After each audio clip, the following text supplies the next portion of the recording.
தந்தை மகன் தூய ஆவியாரின் பெயராலே ஆமென். இயேசு கிறிஸ்துவின் அன்புமிக்க சகோதர சகோதரிகளை உங்கள் அனைவருக்கும் கிறிஸ்து இயேசுவின் அன்பு கலந்த வணக்கத்தை தெரிவித்துக் கொள்கின்றேன். இந்த நற்செய்தி பாகமானது மத்தேயு நற்செய்தி 4ஆம் அதிகாரம் 18 முதல் 22 வரையில திருவாக்கியங்கள். குறிப்பாக 19வது வாக்கியம், இயேசு அவர்களை பார்த்து, என் பின்னே வாருங்கள், நான் உங்களை மனிதரை பிடிப்பவர்கள் ஆக்குவேன் என்றார்.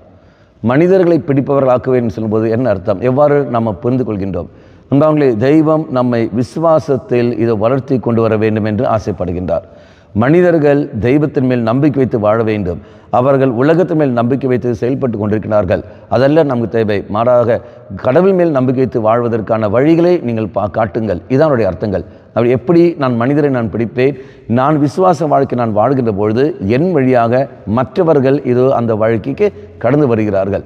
அப்போ நான் நன்மை செய்து நான் வாழ்கிற சமயத்தில் மற்றவர்கள் அதை கண்டு அதே நன்மையும் செய்வதற்கு அவர்களும் பின்பற்றுவார்கள். இதை நாம் பார்க்கின்றோம். அப்போ மனிதரை பிடிப்பவன் என்று நான் சொல்கிற சமயத்தில் நான் விசுவாச வாழ்க்கை நான் வாழ வேண்டும், இறைவனை மையப்படுத்தி நான் வாழ வேண்டும், பிறர் அன்பை மையப்படுத்தி நான் வாழ வேண்டும். அவ்வாறு மையப்படுத்தி நான் வாழுகிற சமயத்தில் நான் எப்படி வாழ்கிறோம் அதே மாதிரி மற்றவர்களும் வாழ்வார்கள்.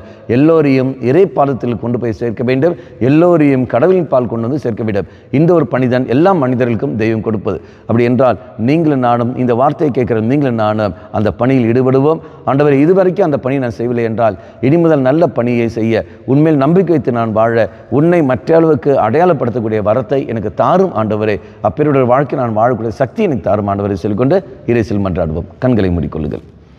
நல்லவனாய தெய்வமே, மனிதர்களை பிடிப்பவர்களாக எங்களை நீ மாற்றுகின்றீர். விசுவாசத்தை இதோ நாங்கள் வாழ்வது மட்டுமில்லாமல் மற்றவர்களையும் வாழ வைப்பதற்கு எங்களுக்கு அந்த பணியை நீ தருகின்றீரே. நாங்கள் உமக்கு நன்றி செலுத்துகின்றோம். அந்த பணியை நாங்கள் சரியாக செய்வதற்கு கிருபையை தந்திரலும், அதுக்கு தேவையான ஞானத்தையும் தைரியத்தையும் தந்திரலும். அம்மா மாதாவே, தெய்வ மாதாவே, எங்கள் மாதாவே, என் அன்னையே, விசேஷமாக எங்களுக்காக பரிந்து பேசும். ஆமேன். தந்தை மகன் தூய ஆவியாரின் பெயராலே ஆமேன்.